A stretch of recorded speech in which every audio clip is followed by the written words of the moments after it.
Welcome back to Timeless Wisdom for Seniors.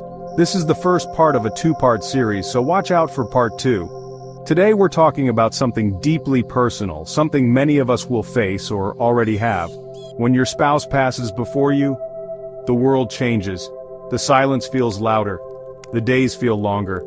And even the simple things, like making tea or setting the table, suddenly feel different. The space beside you, once filled with their presence, their laughter, their gentle touch, now echoes with their absence. It's a pain unlike any other. But please hear this. You are not alone. This video is here to gently guide you through this season, with kindness, clarity, and compassion. I want you to know that whatever you're feeling right now, it's okay. It's okay to be sad, it's okay to be angry, it's okay to not know what to do next. Your grief is your own, and it's valid.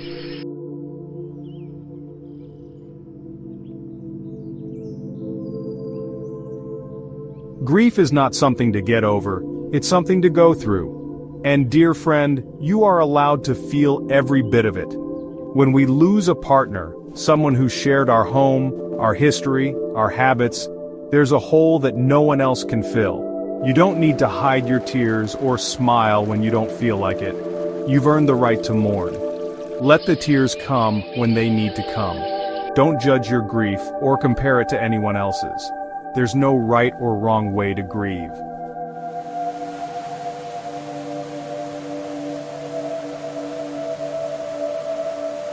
The depth of your sorrow is a reflection of the depth of your love. Let it out, through tears, through writing, through prayer, or even in silence. Every emotion you release makes space for healing. Your tears are not a sign of weakness. They are signs that the love you shared still lives in you, and that love will carry you forward. Remember, you are not defined by your grief, but by the love you shared. Don't let anyone tell you to be strong or move on. Your grief is your journey, and it's okay to take it one day at a time.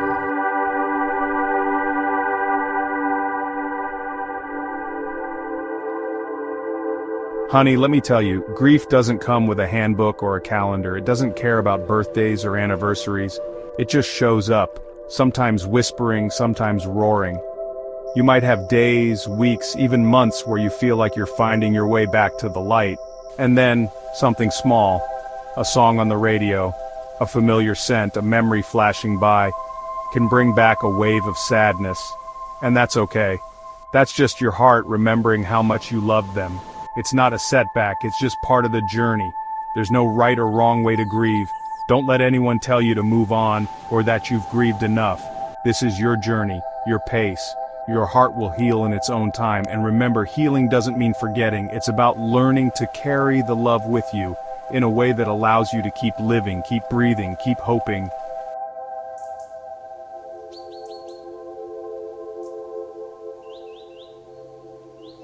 You know, we often think of grief as just sadness, but it's so much more than that. It's love.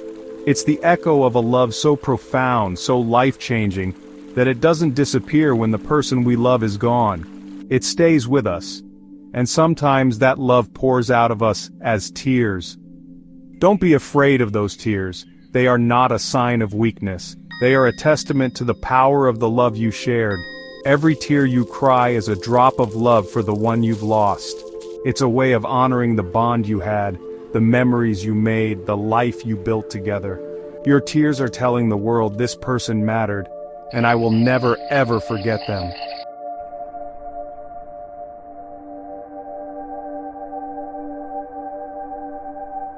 Grief has its own language, and it speaks to each of us in different ways. For some, it's through tears. For others, it's through silence. Some find solace in writing, pouring their heart out onto paper. Others find comfort in prayer, in connecting with something larger than themselves. There's no one right way to process this pain. What matters is that you find what works for you, what helps you to release the emotions, to honor your love, to begin to heal. Maybe it's listening to music that reminds you of them, or looking through old photo albums, or even just saying their name out loud. Whatever helps you to connect, to remember, to feel that love, that's what's important.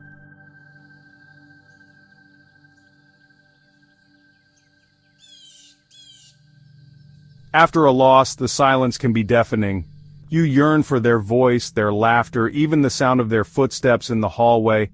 It's natural to want to retreat, to pull away from the world. But honey, let me tell you, isolation will only amplify the pain. You don't have to carry this burden alone. Reach out. Talk to someone you trust, a friend, a family member, a therapist, a support group. Sharing your grief, giving voice to your pain can be incredibly healing. It's like letting the sunlight into a dark room.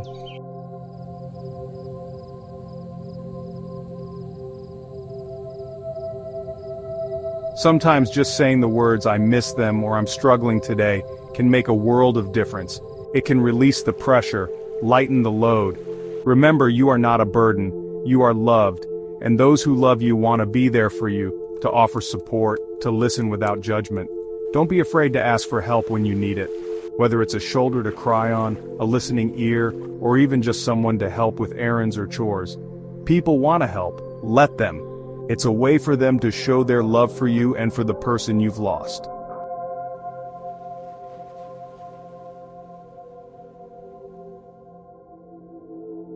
We've talked about the big waves of grief, the ones that knock you off your feet, but what about the everyday moments?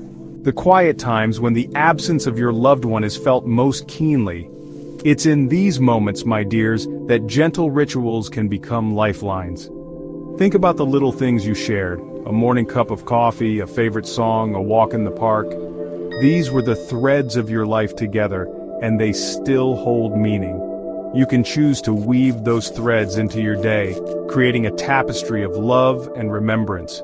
It doesn't have to be elaborate. Maybe you light a candle at dinner time, their place still set at the table. Or perhaps you play their favorite record while you cook. Maybe you tend to their garden, feeling their presence in the sunshine and the scent of the earth. These small acts of love become anchors, grounding you in the present moment while honoring the past. They say, "I remember you, I love you still," and in those moments you create a space where their memory brings comfort instead of pain.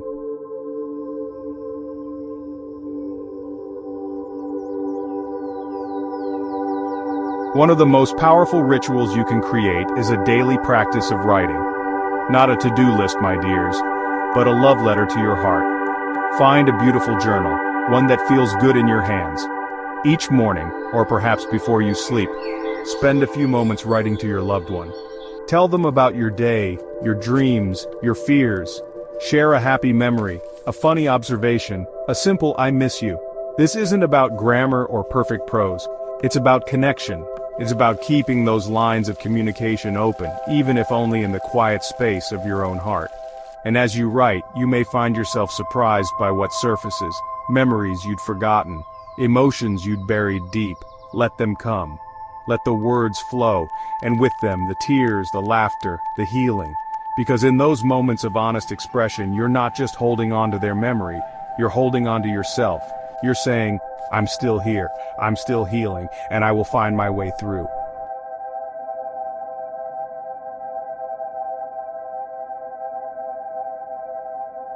After a loss, it's easy to retreat into ourselves, to believe we have to be strong for everyone else. But the truth is, my dears, you are not alone.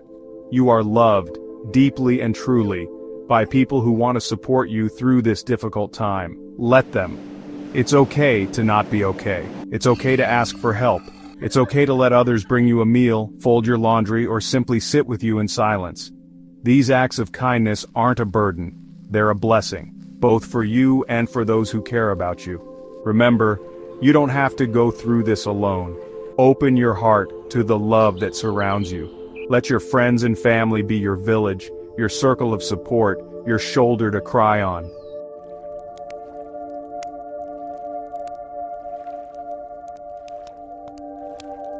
Sometimes the hardest part is knowing what to ask for. When someone says, "Let me know if you need anything," it can feel overwhelming. But what if, instead of saying, "I'm fine," you said, "Actually, would you mind bringing dinner over one night this week? It would be lovely to have company." Or how about, "I'm really struggling to keep up with the housework. Would you be willing to come over and help me fold laundry one afternoon?" Remember, asking for help isn't a sign of weakness. It's a sign of strength. It takes courage to be vulnerable, to admit you need support. And when someone offers, say yes. Say yes to the casserole, the carpool, the phone call just to check in. Say yes to the love that's being extended to you because you deserve it. You deserve to be cared for, especially now.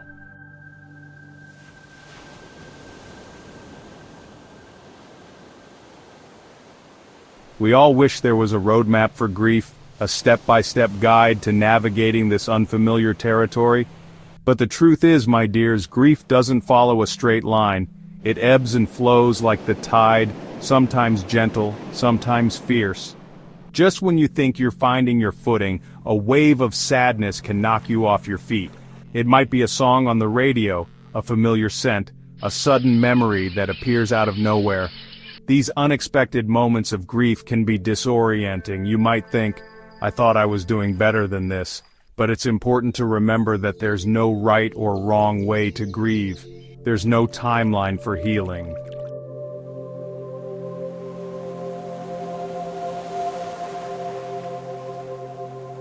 Instead of fighting the waves, try to embrace them. Let yourself feel the sadness, the longing, the love that still lingers. Cry if you need to. Talk to someone you trust. Remember, these waves are not setbacks. They're simply a part of the journey. They're a reminder of the depth of your love, the power of your bond. And just like the ocean, grief has its own rhythm. The waves may come and go, but the vastness of your love remains. You are strong enough to weather the storms and find moments of peace in between. So be gentle with yourself, my dears. Allow yourself to feel what you feel without judgment or expectation. And trust that even in the midst of the waves, you are moving forward, one breath, one step, one day at a time.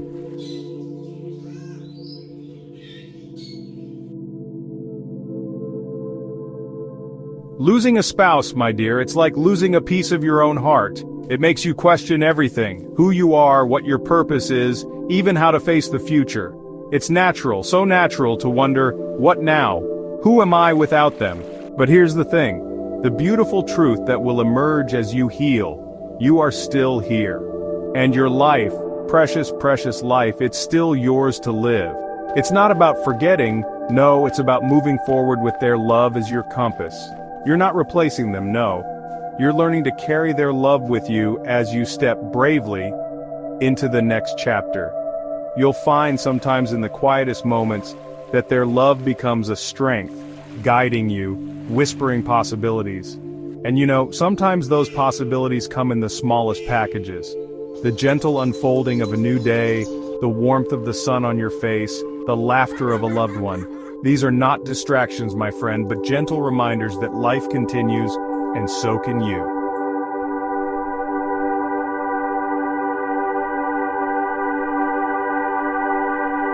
You don't have to climb mountains or achieve grand feats to start living again. It's the small joys, the simple pleasures that pave the way for healing. You know, taking a walk and really seeing the flowers, sharing a laugh with a grandchild, even trying a new recipe. These are not betrayals of your grief, no. They are acts of courage, whispers of hope that your heart is opening again to the world, to life's simple wonders. Your heart, it remembers how to love, how to find joy, and that is a beautiful thing. And sometimes the bravest step is asking yourself, what would they want from me? I believe with all my heart that they would want you to keep going, to smile again, to let your heart sing its song. They would want you to live, truly live, for the both of you. Their love, it's not a cage but wings urging you to embrace the beauty that still surrounds you.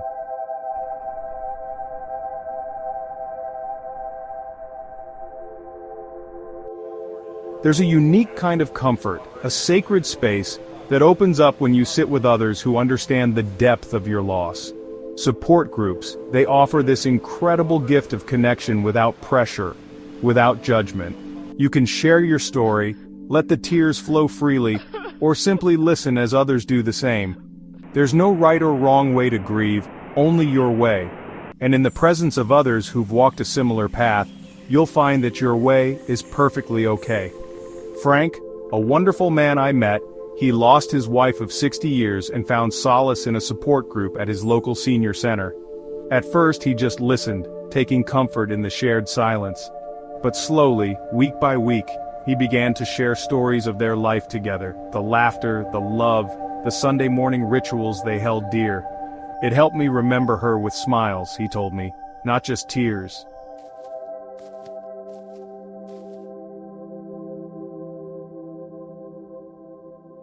If leaving the house feels daunting, remember, connection can be found at the other end of the phone line too.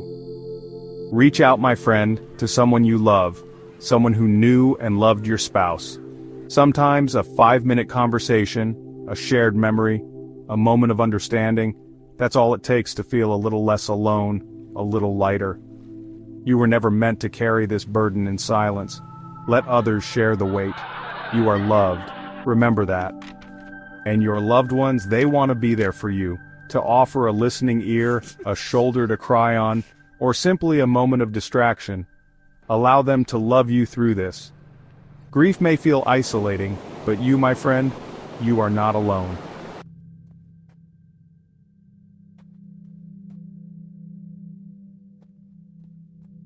Remember, this journey, it's a marathon, not a sprint. And as you navigate the path ahead, know that you are held in love, in light, and in the hearts of everyone who has ever loved and lost. Watch out for part 2 of this video, where we'll explore even more ways to navigate life after loss. And if you found these tips valuable, please leave a comment below and share your own journey with us.